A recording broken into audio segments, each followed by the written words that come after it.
So, good evening, everyone. Welcome to our Funding Your Master's Degree in Counseling Financial Aid Information session here at Johns Hopkins at the School of Education.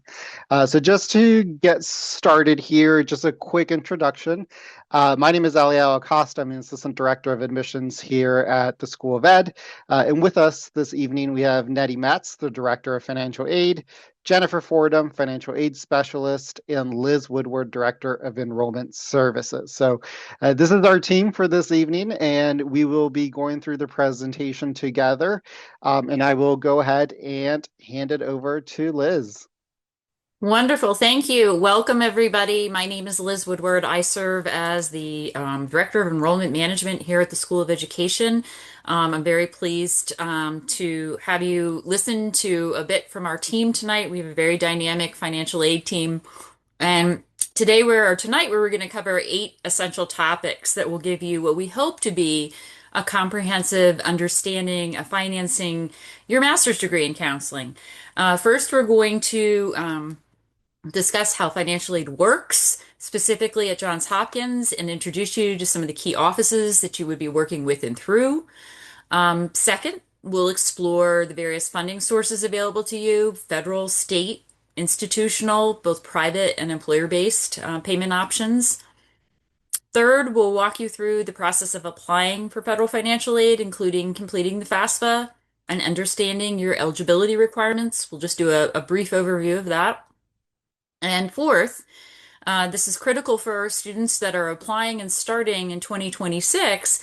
We'll explain a very high-level overview of the major federal aid changes coming with what many of you have probably listened to in the news, the One Big Beautiful Act, that will have some changes for graduate student loans. And we'll talk a little bit about them, and we'll also talk about what to look for, and certainly some alternatives that are very positive that you want to keep in mind as you're planning your degree. Fifth, we'll detail the scholarship opportunities available specifically for counseling program students, including both merit-based, need-based options, and options for international non-citizens. Sixth, we'll cover private or alternative loans and payment plans options for those who need additional funding beyond federal aid or who are choosing to do an alternative and not borrow. And seventh, we'll break down the actual cost of attendance for our counseling program, review important financial aid timelines and dates along with the admissions process. And finally, and lastly, we'll open the door for your questions. So this is really your opportunity to have a dialogue, and it's a first opportunity from our financial aid experts. Each of these topics builds on the previous one, so even if you're primarily interested in one area, I encourage you to kind of stay with us through the entire presentation so you can kind of get the full picture. Let's begin by understanding how financial aid is structured at Johns Hopkins. Every university and college is a little bit different. So one of the unique aspects of Johns Hopkins is how we've organized our support services to provide you with comprehensive and kind of coordinated assistance. So let me explain a little bit about the ecosystem that will support you in kind of planning your financial aid and billing. So SEAM Financial Aid, SEAM stands for Student Enrollment Account Management, is your primary contact after you become a student. Your first, from basically admission into when you first start, Jenny and Nettie, who you'll hear from in a moment, will be your primary contacts. But once you become a student, and you complete your first term, you are then have this kind of the power of this whole kind of central team in Hopkins. And this group does federal loan administration. They help process along with the divisional School of Ed, Johns Hopkins financial aid experts here. They help process your loans and disbursements, federal and state grants, federal work study, veterans tuition benefits, if any of you are service members. And you can kind of think of SEAM as kind of the federal aid hub. And then our office in the School of Education is kind of your divisional home. So we can always be your first stop for any question you have about FAFSA, federal loans, any of those pieces, scholarships. But know that behind us and also there to support our students is this larger centralized hub. Okay. So STEAM Student Accounts manages the billing side of education. So they handle your actual tuition bill and payment processing, tuition payment plans, third-party payment. And so this is where you're going to go to understand your bill and make payments is with and through this larger system, this hub. And the School of Education is going to manage your institutional scholarships that are specific to School of Ed. That includes some of the scholarships we'll talk a little bit later about. And in addition to that, it's important to understand that all of these entities, both Hopkins SEAM and our division and our divisional office of financial aid, work together seamlessly on your behalf. So you don't need to navigate this alone or figure out what does what. When you reach out specifically to our office and School of Ed, we'll coordinate with whoever we need to behind the scenes to ensure you get comprehensive support. But you have kind of two layers of support there. Okay, so for example, when you receive a financial aid package, it includes both federal loans processed by SEAM and institutional scholarships that are processed by our office, but together we work to kind of get your package. So now that you understand a little bit about the support structure, I'm going to turn things over to Jenny Fordham. Jenny's our financial specialist and a wonderful person to talk to on the front lines, working with students. And she's going to talk a little bit about all the funding sources that students use to help support their master's degree. So Jenny, I'll turn it over to you. Thank you, Liz. Hello, everyone. My name is Jenny Fordham, and I'm a financial aid specialist, and I look forward to speaking with some of you, and I hope that you make appointments with us, and you'll learn more about that throughout this presentation. But yes, as to what Liz said, the funding sources. When planning to finance your master's degree, it's helpful to consider funding from 5 main sources. Let me walk you through each one. At the top, we have federal sources. These are programs funded by the U.S. government. Federal direct loans, which we'll discuss in detail shortly. Federal work study, which provides part-time employment opportunities. Federal grants, though, these are limited at the graduate level. Federal aid typically forms the foundation of most students' financial aid packages because the terms are generally more favorable than private loans. Moving clockwise, we have state sources. These state sources are state grants and scholarships, which vary significantly by state. Some states offer specific aid for graduate students pursuing counseling degrees. Maryland residents, for example, should explore Maryland state aid programs. Next are college sources. These are institutional aid from Johns Hopkins. We offer School of Education scholarships and grants. These are competitive and based on merit, need, or both. This is free money, so you do not have to pay this back. Then we have employer services sources, tuition reimbursement or assistance programs. Many employers, especially in education and mental health fields, offer tuition benefits. Some will pay up front, others reimburse after course completion. We'll help you coordinate employer payments with our student accounts office. Finally, we have private sources. They are private student loans from banks or credit unions, external scholarships from professional organizations, foundations, and community groups. These can help fill the gaps when other sources don't fully cover cost. The key strategy here is to layer these sources strategically. Start with free money, grants, and scholarships. Then federal aid, favorable terms and borrower protections. Then layer in employer assistance if available, because leveraging employment benefits. Finally, private loans. And this is needed to fill the remaining gaps. Most counseling students use a combination of these sources. The financial aid team, us, will help you identify which sources you're eligible for and how to maximize your total aid package. Now, let's dive deeper into federal aid, which is typically the largest component of graduate student funding. Thanks, Eliel. Federal aid, direct unsubsidized loans. Federal direct unsubsidized loans are the primary federal student loan program for graduate students. So let's make sure you understand exactly how this works. First, maximize the loan amount. You can borrow up to $20,500 per academic year in federal direct unsubsidized loans. This is the federal limit, not a JHU limit. This amount covers fall, spring, and summer terms combined. Now, the enrollment requirements, this is important. To receive the full $20,500, you must be enrolled in at least 4.5 credits in the fall, 4.5 credits in spring, and at least 3 credits in the summer term. This totals 12 credits across the academic year. If you're enrolled in lower credit levels, your loan amount will be prorated accordingly. You must be enrolled in at least half time 4.5 credits per semester to be eligible for any federal loans. The unsubsidized designation means that the interest accrues while you're in school. Unlike undergraduate subsidized loans, the government does not pay your interest during enrollment. This interest capitalizes, meaning it's added to your principal balance when you enter repayment. However, you can make interest payments while enrolled to minimize your eventual loan balance. Current interest rates are set annually by Congress. For 24-25, the rate for graduate unsubsidized loans is around 8.05%, but this changes each July 1st. There's also a small origination fee deducted from each disbursement. A critical upcoming change, though, please listen, starting in 26-27, federal loans will be prorated for students enrolled in half-time. This means if you're enrolled in exactly 4.5 credits, you'll receive half the maximum loan amount, not the full $20,500.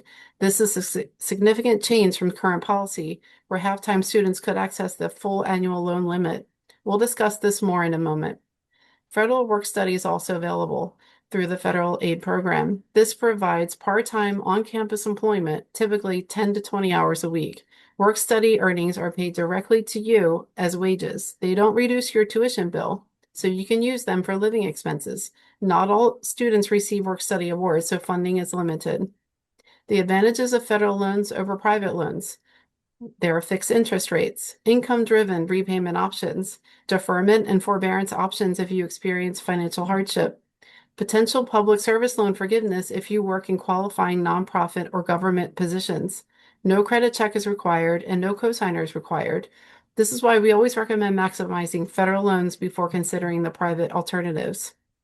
Speaking of changes, I'll turn the presentation over to Nettie to explain a major federal policy shift that will affect students starting in July 2026.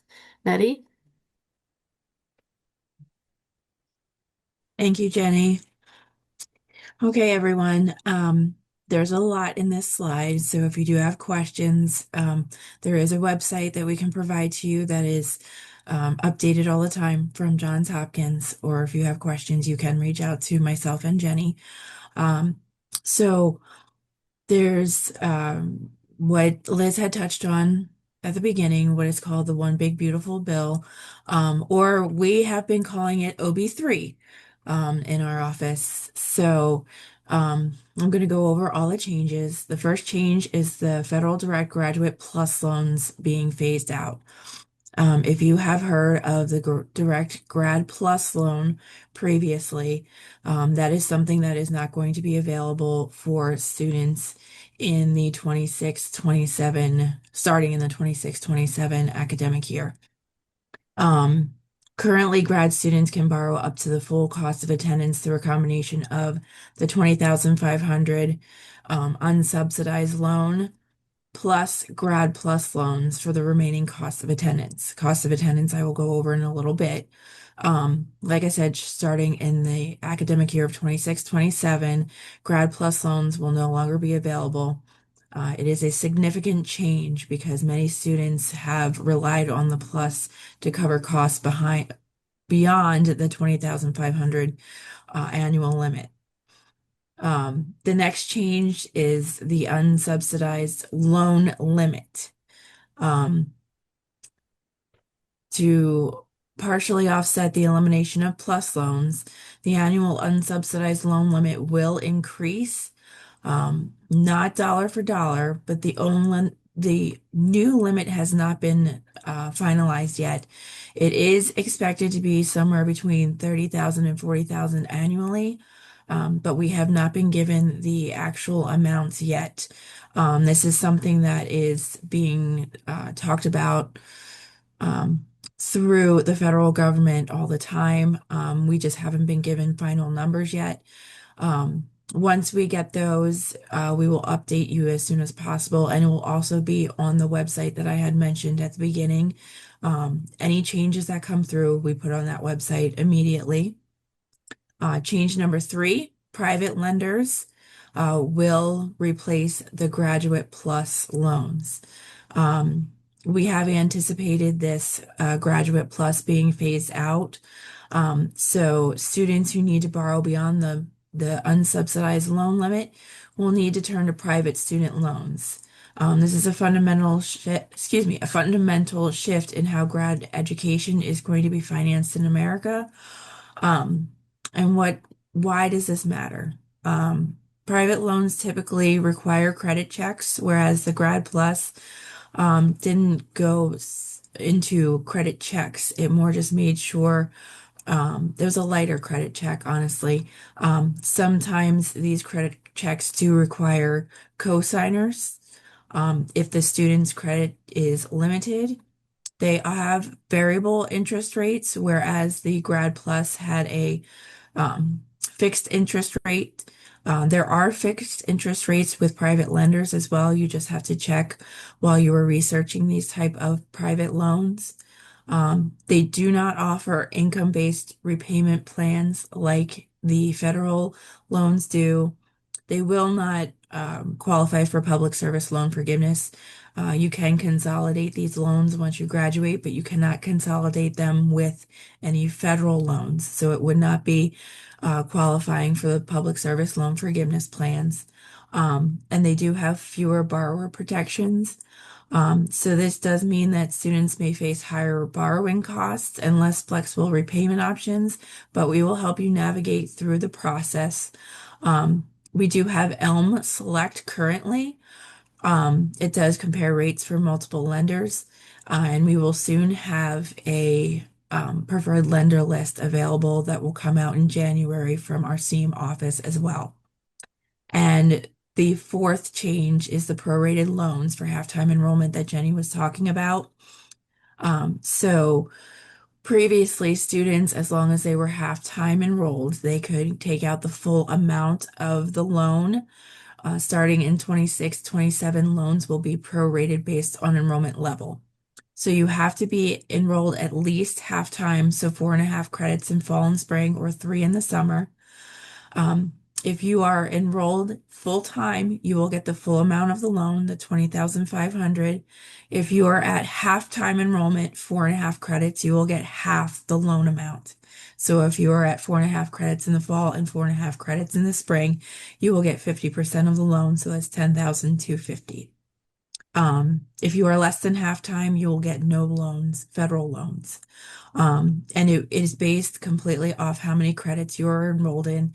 So it will vary depending on how many credits you have. What do you do with this information? Don't panic. It is a lot of information that we just gave to you. You can schedule appointments with us, like I said. Every student is going to have a different circumstance. And like I said, we can give you that website. Jenny, if you could put it in the chat, unless you already did. There's the website that we have, and like I said, it does update as soon as we get more information. So now we're going to shift from federal aid, what it is, to the application process itself. So here's how you apply for federal financial aid. As long as you are eligible, you need to be a U.S. citizen or an eligible non-citizen. You want to complete the FAFSA, the free application for federal student aid. You want to go to studentaid.gov to complete this. If you filled out a FAFSA before, it's the same website. You want to make sure you go to that website because there are fake websites that you can go and fill out all this information, and then they'll ask you for a fee, and you are not paying for this because it is the free application for federal student aid. You want to apply as soon as possible. The application became available for 26-27 on October 1st. It will close on June 30th, 2027, but you do not want to wait that long. You want to make sure that you complete it as soon as possible. The reasons are some of our aid is awarded on first come, first served basis. Early completion ensures your aid package is ready when you're admitted.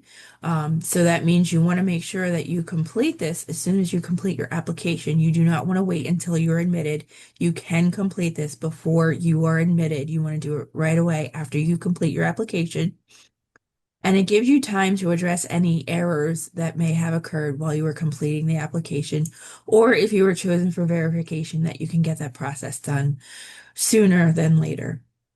When you complete this, you'll need your FSA ID, your Federal Student Aid ID. If you've done the FAFSA before, it's the same thing that you've always used, and a password. If you forgot your password, it will give you the chance to update your password. You need your Social Security number, tax returns for the 2024 year, and information about your assets if you have any. Um, it does matter less for grad students, but you want to make sure that you have it. The new FAFSA usually takes about a half hour to complete. What you're doing is just pulling information over from the IRS. So it shouldn't take as long as it did previously. You want to make sure that you're including the School of Education code. It is on the screen right now. Write it down, put it in your phone, send an email to yourself, whatever you need to do, because that is our code. It is the School of Education. There is a separate code for Johns Hopkins University. This one is specifically School of Education, so it will be sent to us right away instead of being sent to Johns Hopkins and then us making you go back in to put in that number. You can list up to 20 schools on your FAFSA. Just make sure that this is one of the schools so we can get that information. You want to make sure that you review and submit the application as soon as possible. Once that is submitted, within a few days, you will get something that is called a student aid report, and you can review that to make sure all of your information is completed and correct. Once we get your information, we will have a calculated student aid index that is an SAI. It used to be called, if you've completed one before in previous years, an EFC or expected family contribution, but it has now switched with the new FAFSA to an SAI. We will determine your financial need. We'll create a financial aid package, which may include loans, work study, and institutional scholarships, at least the loans. Once you fill out the FAFSA, as long as you are eligible and not at your aggregate limit, meaning you've taken out too many loans, federal loans, you will be offered the loans and you will receive your aid package through the Student Information System, and it's also called SIS. We will send you an email letting you know that it is ready. Also, I think I said it a few times, make sure you start early, and it's in red on the slide there. Complete your FAFSA right after you submit your application. So now that I've gone over the application, let's discuss what the cost of attendance actually means.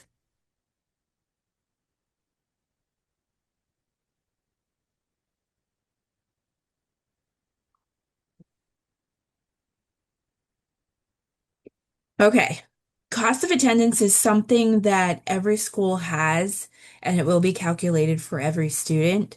Um, it is cost of attendance, or COA, so I will refer to it as COA almost all the time.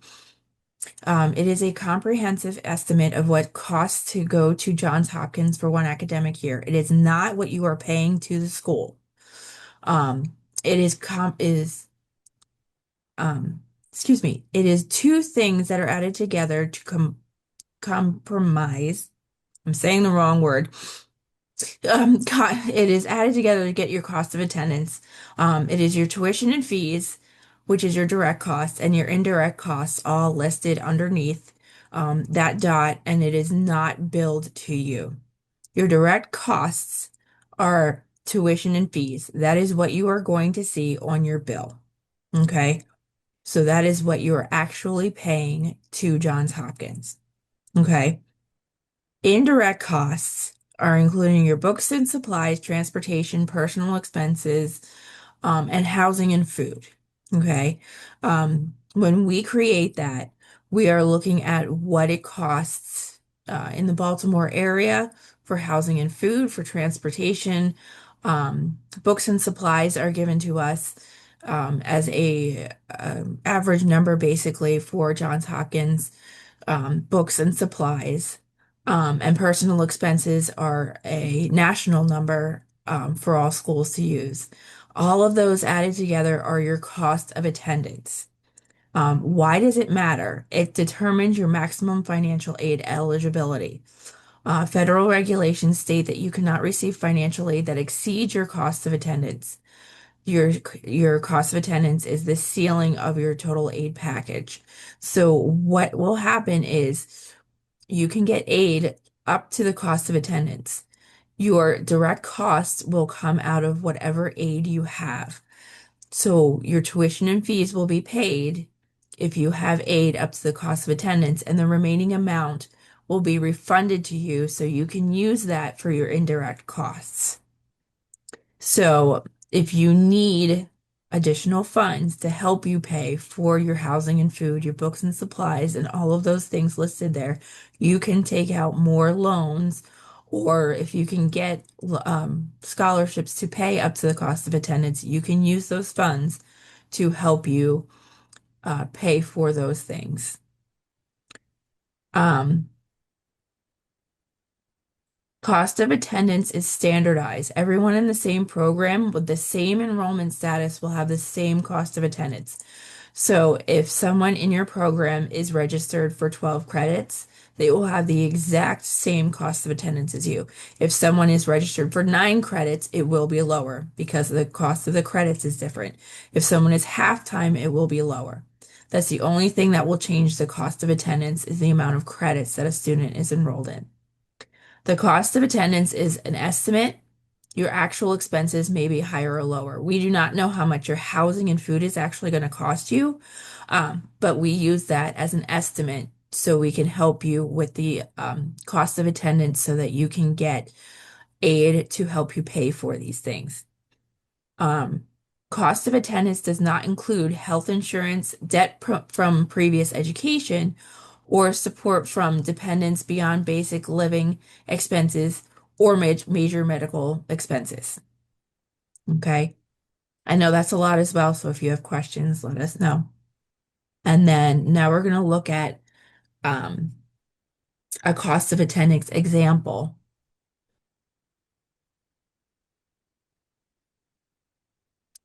This one is a fast one, I promise.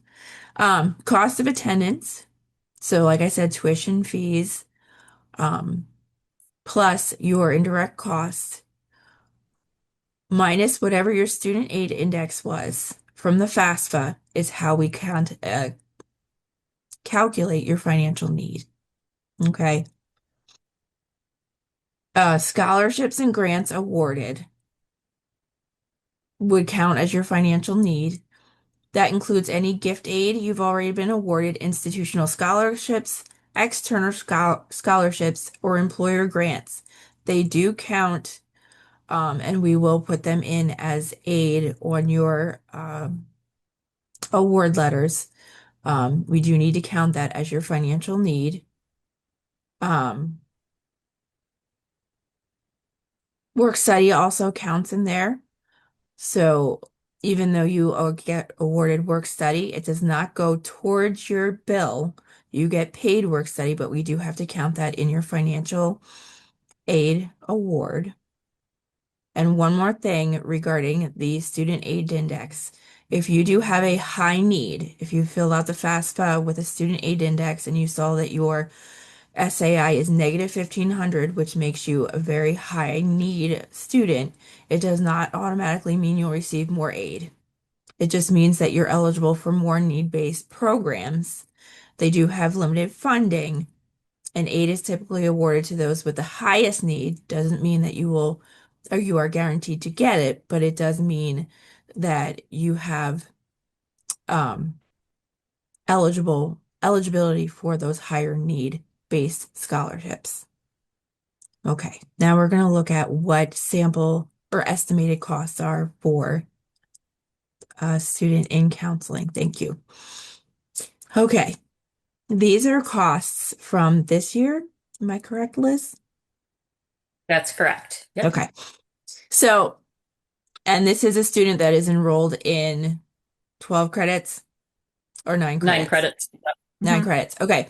The reason I asked that question to Liz is when we post the cost of attendance, we are basing it off 9 credits because 9 credits is full time for students in grad school.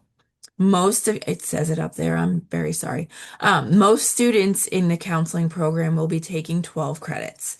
But when we post this, we do have to base it off 9 credits. So when you are seeing the tuition here, it is going to be lower than what you will see because we are posting 9 credits, and we do realize that most of you will be in 12 credits. Okay, just want to make sure you understand that before I go on.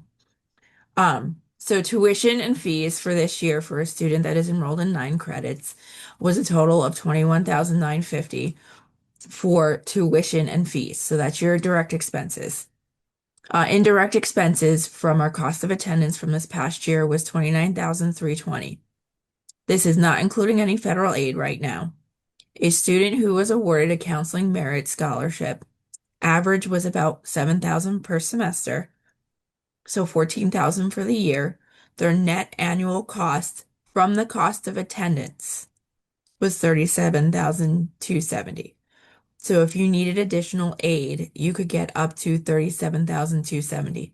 That is not the cost of attendance, because if you look at the direct expenses minus the total scholarship, it is less. Okay? But you can get up to 37,000 for the indirect costs with the cost of attendance. Now, if you do decide that you wanted to get the direct loan, the federal direct loan, that is 20,500 for the year. So if you borrow the full federal loan, um, you take the 37,270 minus the 20,500. We're not including the origination fees just to make it easier to calculate right now. Your remaining gap would be 16,770. Okay. That remaining gap can be covered by private loans, personal savings, part-time employment, employer tuition assistance, payment plans. We do have payment plans, and I believe Jenny's going over that in a little bit. And additional external scholarships. So, looking at the bottom of the slide, the sample does not reflect tuition paid by all counseling master students in our program. Some receive endowed need-based aid, merit scholarships, or other scholarships. Some students receive more aid than others, all depending on circumstances. So this is just an example of what a student paid this past year, the 25-26 academic year. There are students that also did get health insurance with this. This past year was 3,116. So you would add that to your direct expenses if you are interested in getting health insurance. It will be different next year. We're not sure of the cost yet. But just think about that as well. That would be a direct expense for you. I know I talked a lot, but now I'm going to turn it back over to Liz to talk about scholarships, to help reduce costs. Thanks, Nettie. Just a quick word about the last slide, folks. It's this is if you think about things in terms of sticker price and then your net price, they're going to look very, very different. So we always ask when you're looking at that that you kind of plan and kind of think about this accordingly. But now, as Nettie said, that you understand kind of how cost of attendance works. It's just a budget. Some of you in those indirect expense categories will be less. Some might be a little more in certain categories. It's just a kind of estimated budget. It is not your actual full cost for many students. And if we can go back to scholarships, thanks, Iliel. So this is the exciting part where we talk about free money, which there's never. The School of Education offers two main types of institutional scholarships, and understanding the difference between them is really kind of critical for your planning. With that exciting kind of build you up announcement, I also want to say one thing that's going to make everybody go, oh. There are no full rides. All of our scholarships are partial. We do not award up to the cost of attendance unless you're extremely lucky and you have an external scholarship from the outside. That's just kind of the way the master's level works. For many students to go on to get PhDs that are fully funded, doctoral degrees, it's a little bit different.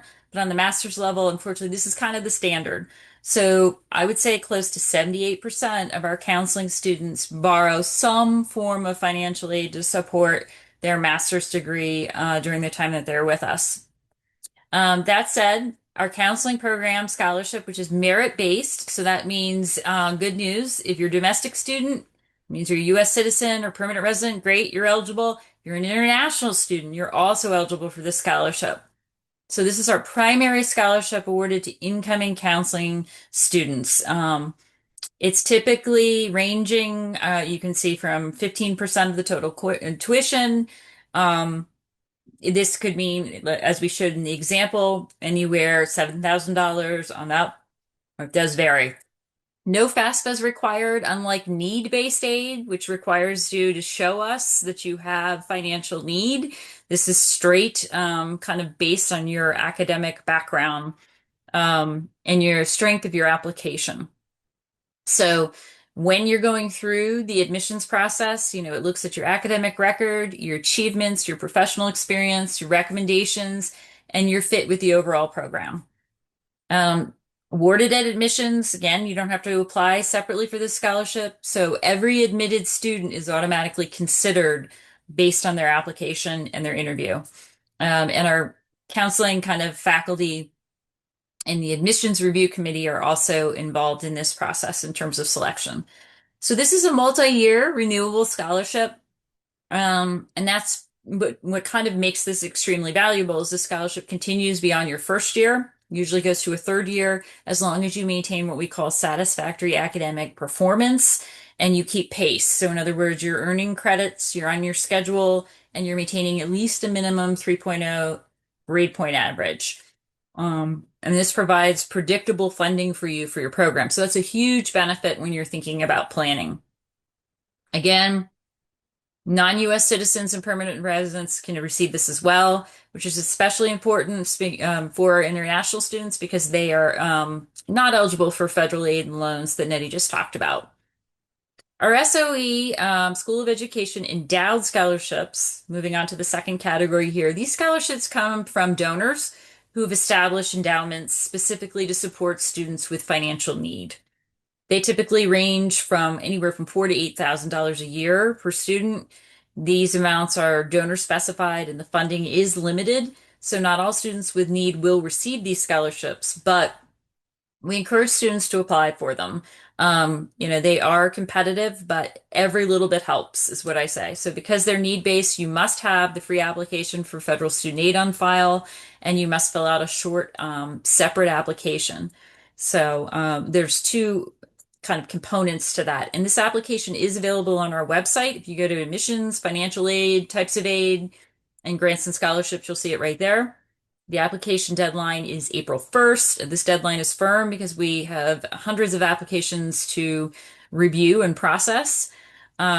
This is not an automatically renewable scholarship. You are asked to apply for it each year separately because we are finding that many students have changed, financial circumstances may change, and we need to make sure per our donor agreement that these scholarships go to students with the highest financial need. So again, to Nettie's point, and I think even Jenny had said this, plan to resubmit your FAFSA and each year early. It opens on October 1st. Set your clock, just like when you set your daylight savings, you you want to set your clock to do your FAFSA. As an incoming student or applicant, I always say to people like, oh, I'll wait to see if I get in. Absolutely not. We encourage people as soon as you submit your application and you're waiting for it to complete or you're waiting for an answer for us, fill out that FAFSA form. It does take time to go through the federal aid system and then come to us. And it's by filing your application and putting our school code in there, you're not obligating yourself to borrow anything, but you're putting yourself in line for that.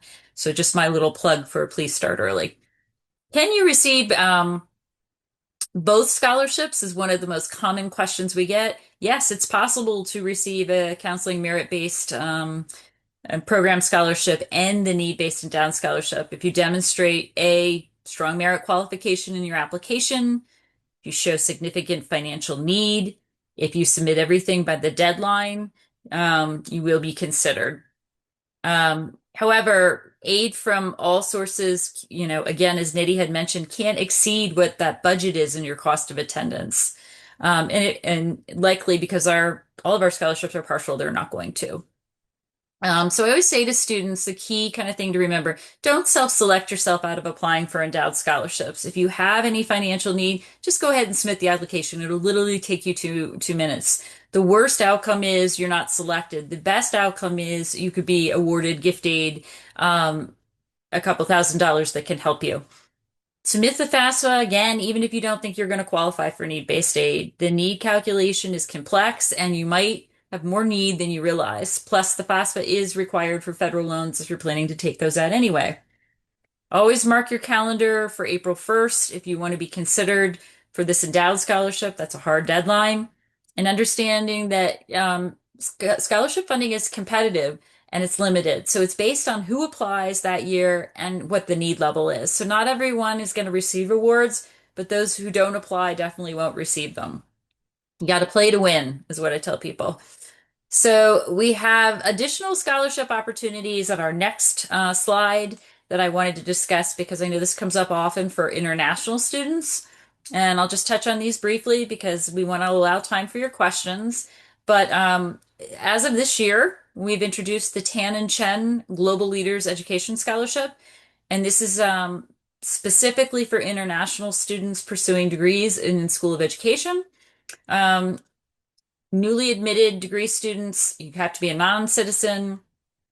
You cannot be a permanent resident and have substantial, demonstrated some academic achievement in your previous coursework. And there's a short application kind of attached to that, but with an essay. So, you want to kind of take that one. Certainly, it's short, but definitely worthwhile. And that application deadline is about March 13th of every year. Again, this is all on our website under financial aid, grants, and scholarships. Why this matters, as I mentioned earlier, international students do not receive federal loans, and many do use private loan programs. So this scholarship provides critical support for our students that may not be available elsewhere. For both our U.S. citizens and international students, we do have external scholarships and grants, and there's a whole world of external funding opportunities. And we've curated a list of a few of those relevant scholarships, again, on our website. You'll see things like professional organizations, like the American Counseling Association is one of them. You'll also see some strictly for international students. But where to find this list, again, on the website under financial aid, types of aid, and external funding opportunities. They also have some identity-based scholarships, women, first-generation college students. They're what I call affinity scholarships. They're geographic scholarships offered for community foundations in home states, and specifically focused scholarships for students pursuing specific degrees like counseling specializations. So I really encourage folks to look at that on our website. We also have resources for international students, EduPass. Those are some of the what I consider vetted and tested kind of sites that we tell our international students to look at. And a lot of people say, is it worth it my time to apply to these? I think absolutely. $1,000 in a scholarship is $1,000 less you need to borrow. It's free money. So it saves you money. So even the small scholarships will add up. So again, the strategy here is to start early for external scholarships. They have varying deadlines throughout summer, spring, fall, winter. Create a base application, do your research. It does take a little more legwork, but tapping kind of into those has been extremely valuable for students. I actually did that for my master's degree, and it helped me significantly. So just a reminder, if you receive external scholarships, you must report them to our financial aid office who will help you get them applied. Okay, and I'm going to move to the next slide, which is private and alternative loans. We've talked a little bit about these. These are going to be replacing the federal Grad Plus loans, and interestingly enough, they carry a very similar interest rate, but once you've maximized your federal loan that both Jenny and Eddie talked about, you pursued your scholarship opportunities. Some students may need additional funding to cover costs, and that's where the private or alternative student loans are coming in. Private and alternative mean the same thing. They're the same loans from the same private lenders. That could be banks, credit union, online lenders, anybody other than the federal government. Typically, as Nettie had already covered, no FAFSA required. It is critical, however, to use our master school code here at the bottom. And this is different, and I want to stress very different than the FAFSA federal code, the one that starts with E that Nettie. This is if you're going to be looking at private loans. Currently, Johns Hopkins University has partnered with an organization called Elm Select.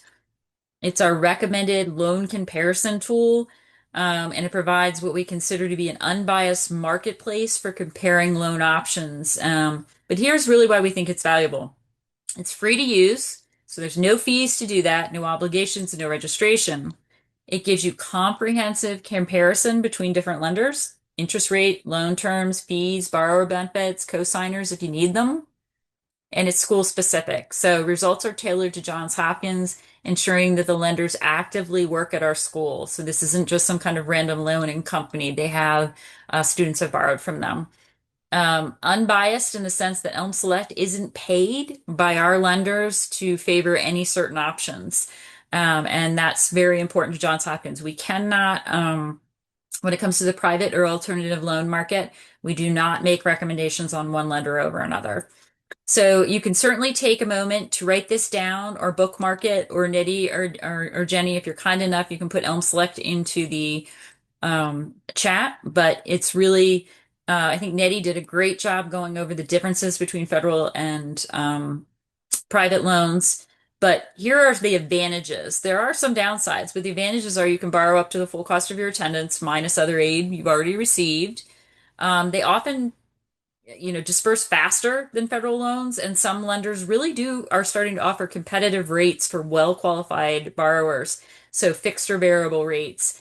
The disadvantages we went over, they're credit-based. You do have to have a credit score that determines your eligibility, no income-driven repayment, no public service loan forgiveness, and variable rates. So you want to be smart, and that's where I want everybody to consider past today when you get that application in, is to talk to Nettie and Jenny and make a plan. That's, if you don't remember anything we said tonight, I really just would encourage you, as you dig in there to plan, is to contact Nettie or Jenny to really sit down and come up strategically with a plan for you that makes sense. But Elm Select is there for you. And certainly you want to take advantage of that. There are alternative ways for people who are loan adverse, right? You're at a certain point in your life, maybe you're a career changer, maybe mom and dad are like, nope, not taking out more loans. I wanted to go on to our next slide so we can discuss two additional financial management tools that are available to you through Johns Hopkins. One is tuition payment plans and third-party payments. Johns Hopkins has a partnership with something in Nelnet Commerce. Very briefly, instead of paying your full tuition bill or partial tuition bill, you can spread your payments over several months. You pay a small enrollment fee to enroll in it, but there's no interest. Payments are not automatically deducted from your bank account. There's no credit check, no pre-qualification. But let's say your fall tuition bill is $10,000, and without that, you might be able to pay $3,000 in August, $3,600 in September, and $3,600. You can split those, and it buys you some time over the course of the semester. So students who are managing cash flow, if you have the money to pay tuition but not all at once, this is smooths out your expenses. Students working during their program, you can use income to make payments, and those kind of who aren't interested in getting loans. So this is actually real, and many of our students use it. Jenny and Nettie can attest to that. They don't reduce the amount you owe. They don't increase your financial aid eligibility, and they're not a loan, so there's nothing to repay. So think of them as a budget management tool, not really as a finance resource. Third-party payments, if you are lucky enough to have an employer that sponsors you and maybe pays direct. So many employers in education, healthcare, social services, and some corporations offer tuition assistance. Some schools, some decide to pay the school directly. We do have a special team for that. And we do have things like international sponsors. So your employer, there's a whole kind of piece with that. Again, reach out to Nettie and Jenny, make an appointment. They'll be happy to go over that with you. So if we kind of move on, because I want to make sure we allow time, I just want to go over real briefly the application aid timeline, and I promise it'll be less than 30 seconds here. and we'll move into the Q&A. So basically, timing is everything in financial aid. And this slide shows you kind of the critical action items and points for deadlines for applicants to start planning in fall 2026. Let me walk you through the timeline chronologically. First and foremost, and if you have not heard from LEL on this, you will. Please complete and submit your application form. We don't advise folks to engage in discussions really with financial aid till you've really committed to at least completing your application. And a big one is filling that out, getting all of everything that you can. Doesn't matter if you're waiting for transcripts or letters, and submitting your application. Immediately after that, you want to go and complete that FAFSA if you are a U.S. citizen, permanent resident, at studentaid.gov. Make sure, again, that you include your code, you check for errors. But why does ASAP matter? Students who submit the FAFSA early are going to be the people that are going to be first in line, have to be considered for aid packages, for scholarships, have more time to make informed decisions, and receive kind of priority. So it's kind of that first mover advantage. We talked a little bit about those deadlines. They are all listed on our website, so I'm not going to go over them. But you can see here, counseling decisions, once you've submitted and completed your application, are done on rolling review. There's a half day, if you're invited to a half day interview. We are waiting to be scheduled for that. And scholarship notifications for the merit scholarship go out anywhere from late February through March and early April. Again, those go out with your admission letter. And then in March 15th to April 26th or so are the pre-packaging that Nettie and Jenny will be doing for loans. They're adding scholarships. You do have to commit. We do not have to do the planned enrollment form. I missed that one. But it kind of gives you a sense of how things move. So you have to submit your application, get your admissions decision, you get your offer, you get your financial aid package, and then you let us know, hey, I'm in, I'm going to accept my offer.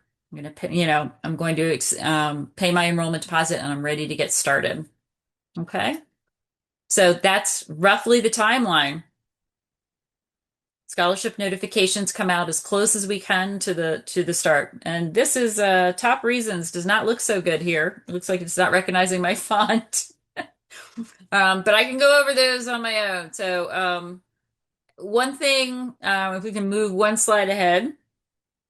All right, there we go. One thing I'm just going to kind of round out 5 reasons why you need to talk to our really dynamic financial aid. You want to maximize your available funding. So by working with Nettie and Jenny, you can identify scholarships and loan opportunities you might not be able to kind of suss out yourself. And they really do help with navigating complex requirements with the FAFSA, meeting institutional deadlines. Talking to them can actually prevent errors like over borrowing or incorrect loan type. So counselors really can help with those. So it's always good to touch base with someone so you're not doing something unnecessary or losing eligibility due to a technical error. There's a lot of folks that might be in the middle of transitioning between a job or a divorce, or their income has changed. Talk to Nettie and Jenny, one of them, about what your certain circumstances are and what you're eligible for. And again, back to creating that strategic plan. You want to kind of do it smart and have a smart plan that keeps you in the least amount of debt possible, and understanding that. And also to use our office as ongoing support. Get continued guidance throughout your program as you progress, maybe as your financial situation changes, maybe you get a new job, maybe you have a child going off to college, so many of those things. So keep us in mind. But those are really the top reasons why we're here for you, and it's a good resource, so we encourage you to use it. Okay, we're now ready for our Q&A. I've taken up enough time. What do we got in the kitty here? We have Jenny. Yeah. Ask Jenny to read. Liz, Yep. Liz, so there were a couple questions that were already answered because they were pretty, we answered them directly, but I would like you to go over, Liz, are there any assistantships offered for graduate students? And I wanted to answer this live, so to the person who asked that, I didn't I wasn't trying to ignore you. I wanted to bring this up with everyone. So Liz, could you answer that question for us? Sure, that's a great question. So, LEL, you jump in here with what you know in the most current kind of scenario, but counseling has had not research assistantships in the past. They have had teaching assistantships. They're typically not offered to first year students. You do have to complete successfully at least a year in the program to be considered. And they are based on budget funding. So, each year they do make an announcement. They're competitive, but they are available. They do come certainly with some benefits for students to do that, but we do not have assistantships that are going to cover 100% of your tuition. So I just want to put that out there. Eliel, anything to add that I missed? No, that's all Nope. pretty accurate. Yeah. Other than, yeah, it's just the teaching assistantships, typically after a year into the program, you're eligible to apply. Teaching assistantships and kind of, declaring early when you become a student, your first semester here, that you have an interest in doing that is also a really good way to get noticed by our faculty, kind of get yourself in for that. But that's pretty much where that stands. Thank you, Liz. Okay. I want to address just in front of everyone. I just want to definitely enhance that for the SOE endowed scholarship, that the FAFSA is required for that scholarship. So if you are an international student, you will not be eligible for that. So we would direct you to the TAN and CHEN. I know we went over that earlier, but I just want to reiterate that since that was one of two questions. So I just want to speak that out loud. If anyone has any other questions, please go ahead and put that in the Q&A. We'd love to answer your questions. Yep. We And know we throw a lot at you. and as folks are typing their questions, someone did ask if these sessions are being recorded and if it's going to be sent out. So we are recording this session. It typically takes us about 4 to 5 business days to send out the recorded session. So you will get that via email, and it also should be live in our YouTube channel probably within the next week or two. But you'll hear directly from me once that's available.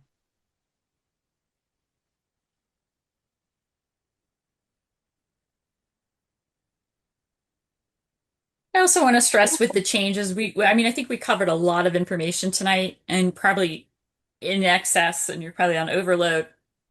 But with everything that folks are seeing in the news, I'd ask everyone to really kind of suspend worrying about, we really are, at the university is not anticipating that these are shifts in the way we look at this, but we don't anticipate major differences. We really expect the private lending arrangements to offer borrowing levels and rates that are comparable to what students are receiving with Grad Plus.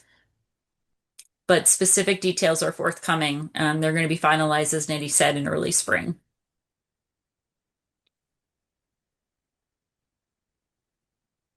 I think we should also probably cover where we can get updates and questions, as Nettie kind of pointed to, this dedicated webpage, which I'm sure we've already put in the chat.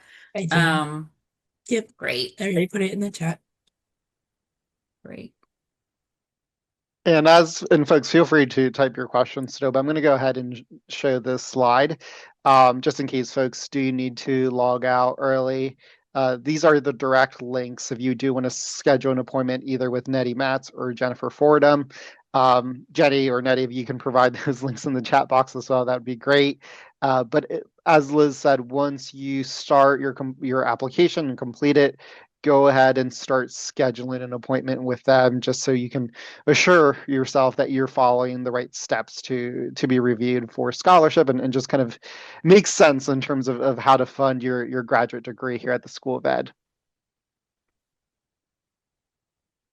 Eliel, do you want to kind of give your plug before Christmas about, kind of the importance of kind of getting that application in?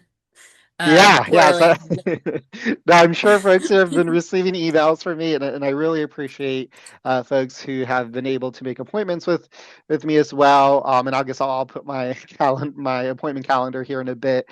I do have some spots available for next week before we go on the winter break. But I do want to encourage everyone here that's attending this evening or this session to submit your application early. If you can, I would really encourage you to submit it before the winter break. Typically, what we say and what I would always encourage candidates to do is to apply early because it's going to position you best, right, in terms of potentially getting an interview in middle to early spring.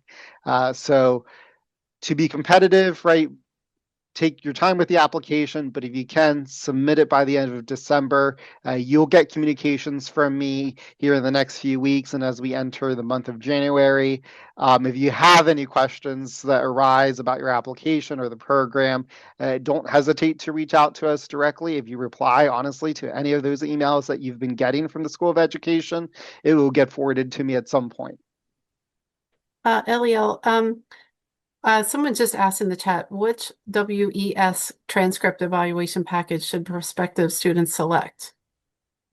Are you able to see that one? Yeah, I can look at it here. Okay, The ICAP, so for course by course. yeah, Go it's ahead, course by Liz. course. Yeah, it's course by course evaluation that we need when you're doing it through WES or really any other of the NACES, NASA's, I think it's pronounced agency. So it has to be the course by course evaluation. Thank you.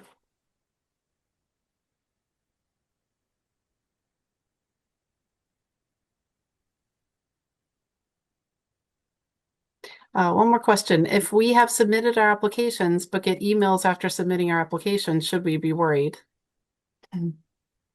So it depends on the email. Depends on the email. Go ahead. No, it depends on the email. If you've submitted a complete application, you shouldn't be getting any emails about completing or missing items. If you do get an email like that and you believe your application is complete, always double check. You can always also just reply to that email and we can look at it together. But please keep looking at your email as you go through the admissions process, even after you submit a complete application, because we typically do release important information as we go here into the end of this fall semester and early into the spring. If you wanted to add anything else, Liz, feel free. Nope, to do you so. did great. You did great. Anything else? Are we good? So folks, on behalf of Nettie Matz, Jenny Fordham, myself, and Eliel Acosta, and our entire Johns Hopkins School of Education team, we want to thank you for joining us this evening. We are so excited about the possibility of welcoming you to Johns Hopkins and to the School of Education, and we're really committed to working with you along the way to, kind of make your experience as smooth as possible. So we will be recording this and certainly we will be sending it out in the meantime. Thank you for joining us and have a wonderful evening. Good night, everyone.